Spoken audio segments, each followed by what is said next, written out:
The Hitchhiker's Guide to the Galaxy by Douglas Adams, starring Peter Jones as The Book.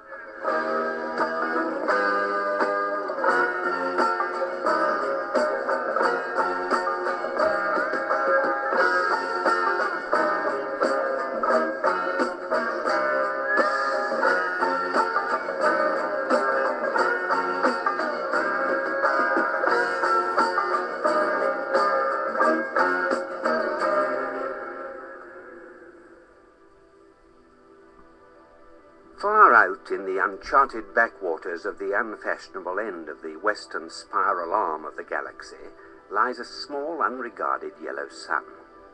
Orbiting this at a distance of roughly 90 million miles is an utterly insignificant little blue-green planet whose ape-descended life forms are so amazingly primitive that they still think digital watches are a pretty neat idea.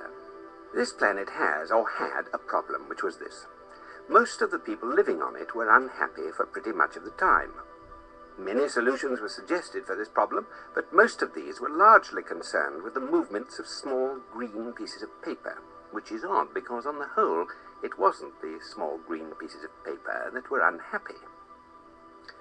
And so the problem remained, and lots of the people were mean, and most of them were miserable, even the ones with digital watches. Many were increasingly of the opinion that they'd all made a big mistake in coming down from the trees in the first place, and some said that even the trees had been a bad move and that no one should ever have left the oceans. And then one day, nearly 2,000 years after one man had been nailed to a tree for saying how great it would be to be nice to people for a change, a girl, sitting on her own in a small cafe in Rickmansworth, suddenly realized what it was that had been going wrong all this time, and she finally knew how the world could be made a good and happy place. This time it was right, it would work, and no one would have to get nailed to anything. Sadly, however, before she could get to a phone to tell anyone, the Earth was unexpectedly demolished to make way for a new hyperspace bypass, and so the idea was lost forever. Meanwhile, Arthur Dent has escaped from the Earth in the company of a friend of his, who has unexpectedly turned out to be from a small planet somewhere in the vicinity of Betelgeuse. His name is Ford Prefect, for reasons which are unlikely to become clear again at the moment, and they are both in dead trouble with the captain of a Vogon spaceship. So, Earthlings, I present you with a simple choice. Think carefully, for you hold your very lives in your hands. Now choose. Either die in the vacuum of space, or tell me how good you thought my poem was.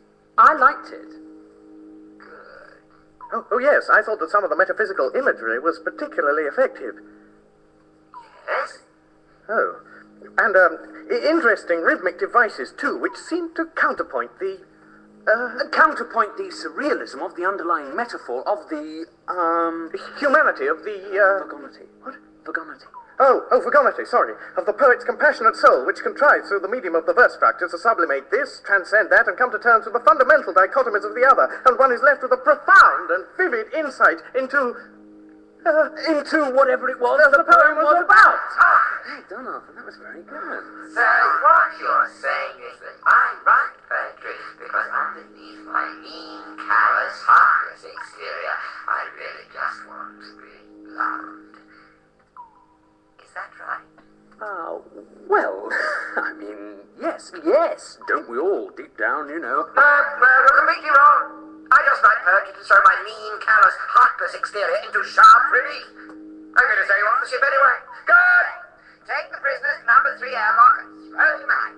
You can't throw us off into deep space. We're trying to write a book. I don't want to die now. I've still got a headache. I don't want to go to heaven with a headache. I'd be all cross and wouldn't enjoy it. You can't do this. Why not, you puny creature? Oh, why not? Why not? Doesn't have to be a reason for everything. Why don't you just let us go on a mad impulse? Go on, live a little, surprise yourself. Counterpoint the surrealism of the underlying metaphor. Death's too good for them.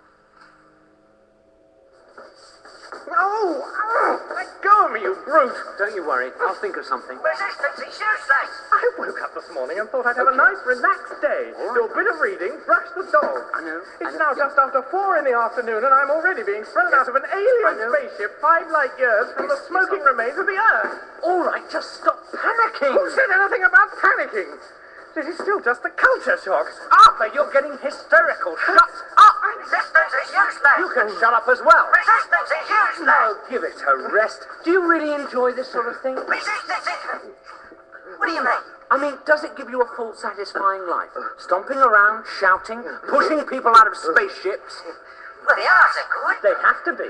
But now you come to mention it, I suppose most of the actual minutes are pretty lousy.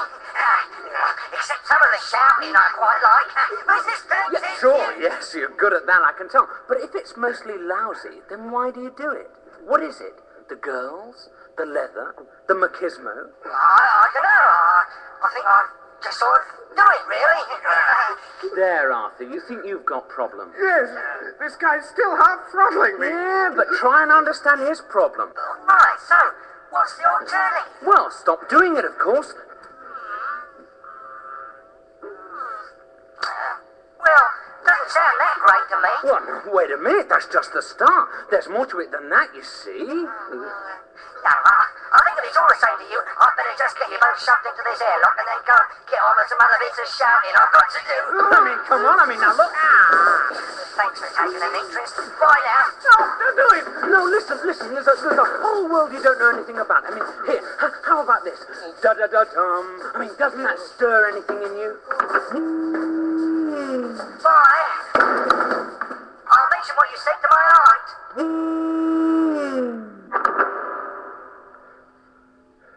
Potentially bright lad, I thought. We're trapped now, aren't we? Yes, we're trapped. Well, didn't you think of anything? Oh, yes. Yes? But unfortunately, it rather involved being on the other side of the airtight hatchway they've just sealed behind us. So what happens next? The hatchway in front of us will open automatically in a moment, and we'll shoot out into deep space and asphyxiate in about 30 seconds. So this is it. We're going to die. Yes.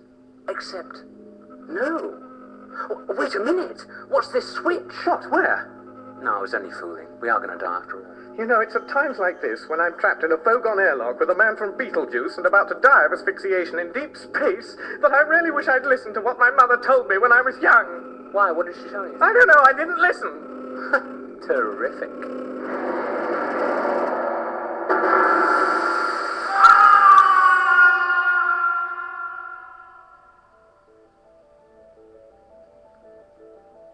The Hitchhiker's Guide to the Galaxy is a truly remarkable book. The introduction starts like this. Space, it says, is big, really big. You just won't believe how vastly, hugely, mind-bogglingly big it is. I mean, you may think it's a long way down the street to the chemist, but that's just peanuts to space. Listen. And so on.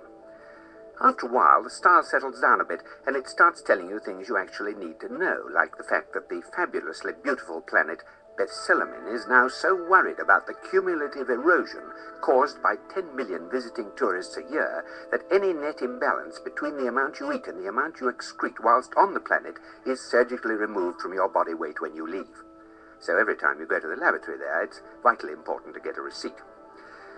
In the entry in which it talked about dying of asphyxiation 30 seconds after being thrown out of a spaceship, it goes on to say that what with space being the size it is, the chances of being picked up by another craft within those seconds are 2 to the power of 267,709 to 1 against, which, by a staggering coincidence, was also the telephone number of an Islington flat where Arthur once went to a very good party and met a very nice girl whom he entirely failed to get off with.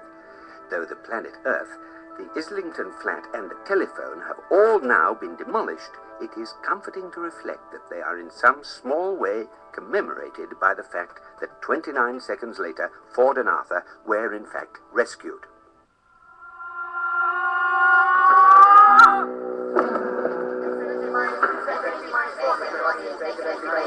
Improbability factor high. There you are. I told you I'd think of something. Oh, sure. Bright idea of mine. to find a passing spaceship and get rescued by it. Oh, come on.